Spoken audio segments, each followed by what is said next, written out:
what is the second question? The other question is about, I think it's in the Zohar, about was there an actual Nachash in the Garden of Eden? Because I heard some explanations that there was not external thing tempting Adam and Eve to sin.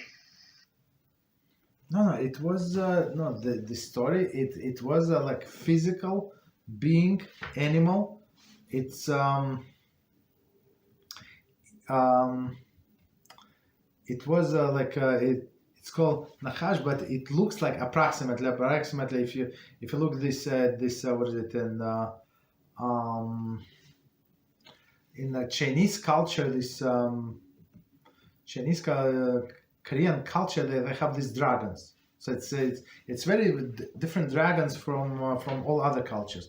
So that's approximately how that Nachash looked like, and he was huge, the way I understand, and these dragons are also huge, and he was the king of all of the animals, right? And he had intellect, and he was able to speak, much smarter than all of the animals.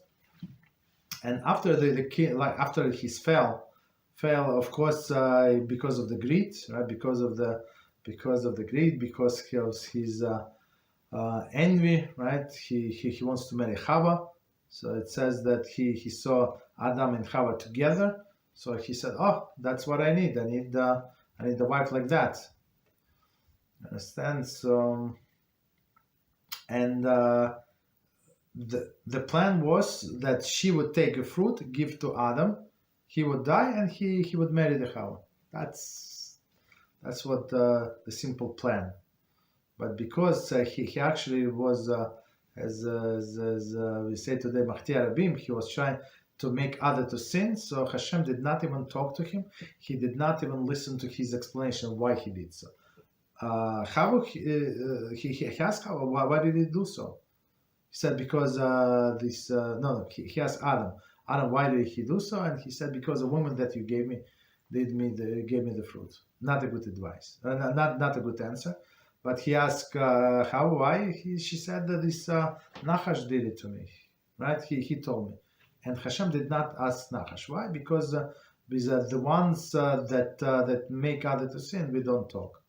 But then the power, the kingdom, the kingship was over the animal kingdom was taken away from him, right? Was given split into three, right? One was given to lion, wild beasts.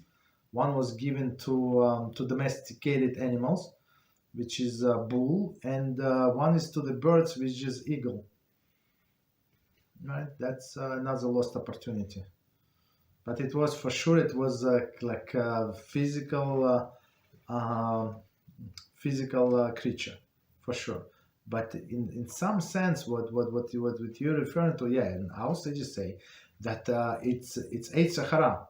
So evil inclination. That's how inclination comes cunning to all of us, right? And in disguise, pretend that he's our friend, and that's what he told Chava. Why don't you eat? What is the problem? It was the first Lashon Hara in the world. So what was the first sin is Lashon Hara. So Nachash said this. Right? What did he say? He said that Hashem is jealous. He does not want other people to be able to create the world, and in order to create the world, you have to eat from a tree of knowledge.